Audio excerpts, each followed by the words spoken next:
After a runaway debate across the Easter break, the Morrison government is taking steps to try to calm controversy surrounding an $80 million water purchase nearly 2 years ago. It's asked the Auditor-General to examine an entire decade of large-scale taxpayer-funded water buybacks in the Murray-Darling Basin. But that hasn't satisfied Bill Shorten, who's demanding nothing less than a judicial inquiry into one particular deal in 2017. Here's political editor Andrew Probyn. Who's got another header? A dozen days into this campaign and it's already clear.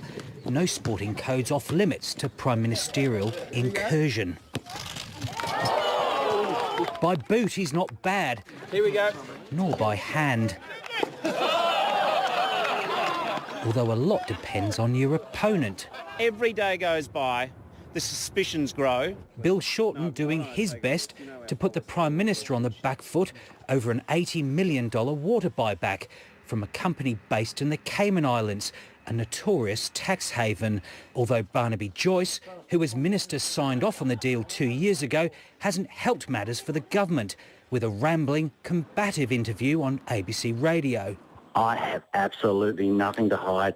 I know that this is an absolute load of horse poo. But manure, the coalition has sought to clean up in any case by hauling in the Auditor-General. To ask him to review all water purchases from 2008 onward. I'm completely confident that we work within the legislation. Well, the Minister relied on the advice provided by the Department of Environment. But Labor's having none of it. It should be a judicial inquiry where you've got the power to compel witnesses. In asking the Auditor-General to take a look at the deal, the coalition hopes to cauterise an issue that's become an $80 million distraction.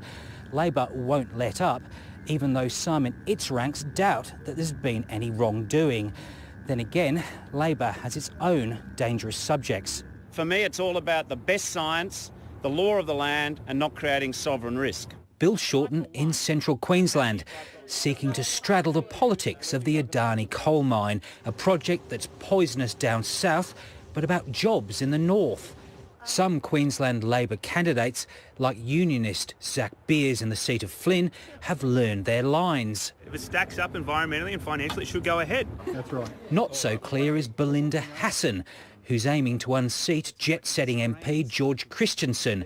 She suggested federal environmental approval for the Adani project might be reviewed if Labor wins. Can you just explain to us what you meant by that comment, please? Not the one, sorry. And why did you say that it might be a review? A question that's sure to linger a little longer. Andrew Probyn, ABC News, Canberra.